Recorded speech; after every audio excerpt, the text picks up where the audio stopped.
మీ కామెంట్లు సమాధాన కార్యక్రమానికి అన్నదాతలకు ఆత్మీయ స్వాగతం. ముందుగా మల్లేష్ రెడ్డి గారు, good morning brother, very very good morning అన్న.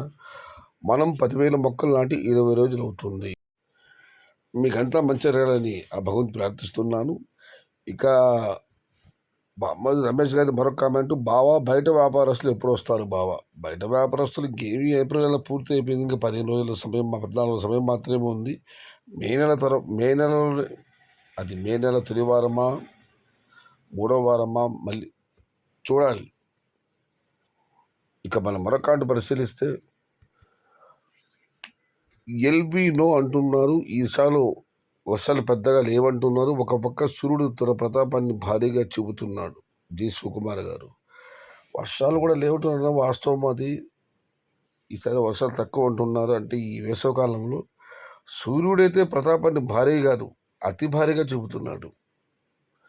హలో సయ్యద్ భాయ్, ఈరోజు చిన్నమండి సెటిల్మెంట్ 380 రూపాయలు. రెడ్డి ఎబ్బి గారు, మీకు వరదలు రిప్లై ఇచ్చారు. ప్రతిరోజు ఇలాగే మీరు చిన్న మండలానికి సంబంధించిన ధరలు అప్డేట్ చేయమని చెప్పి నేను కూడా ముందు నుంచి రెడ్డయ్య గారు మీకు అదే చెబుతున్నాను. ఇక మనం మరొక పరిశీలిస్తే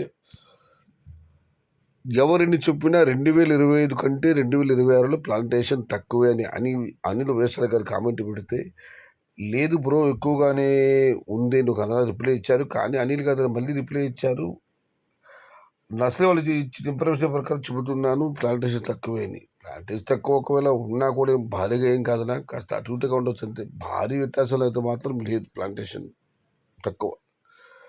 ఇక నాగరాజు గారు, అన్నా ఇంకో 10 రోజుల్లో రేట్స్ ఇలానే ఉండొచ్చు. రేట్స్ పెరిగితే మా ఊరికే 4 కటింగ్స్ కోసి వదిలేసిన కాయలు మొత్తం కటింగ్ వేస్తున్నారు. సో ఇలానే మన ఆంధ్రప్రదేశ్, కర్ణాటక, తమిళనాడు ఫార్మర్స్ కూడా ఇదే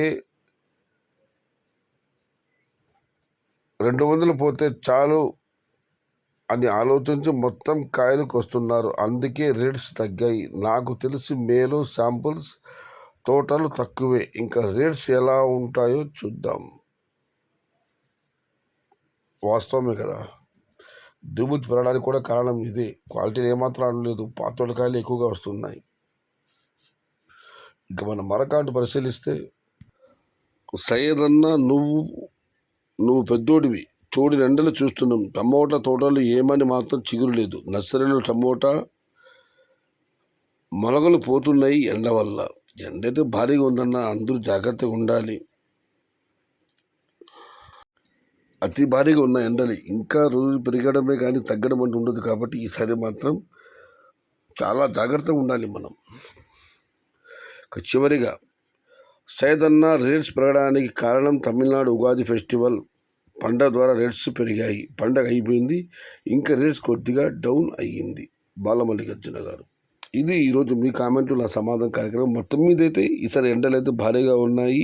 చాలా చోట్ల జనాలు ఫోన్లు చేస్తున్నారు, మొలకలు ఆగడం లేదు, రీప్లాంటేషన్ చేయాల్సి వస్తుందని చెప్పి అందరికీ మన ఛానల్ తరఫు వేదికగా అందరికీ మరొకసారి విజ్ఞప్తి చేస్తున్నాను. ఎండలైతే భారీ నుంచి అతి భారీగా నమోదు అవకాశాలు ఈసారి ఉన్నాయి. కాబట్టి ఆరోగ్యాన్ని జాగ్రత్తగా చూసుకోమని మీకు విజ్ఞప్తి చేస్తూ, మంచినీళ్ళు, మజ్జిగ, ఎండ నుంచి రక్షణగా గొడుగు, టోపీ ఏదో ఒకటి. శరీరం విపరీతమైన ఎండ వల్ల తద్వారా వచ్చే చెమట వల్ల నీరస పడిపోకుండా, డీహైడ్రేషన్కి గురి కాకుండా జాగ్రత్తలు వహించమని మరొకసారి మీకు అందరూ విజ్ఞప్తి చేస్తూ, భవదేవుడు సయ్యద్ షహతాజ్.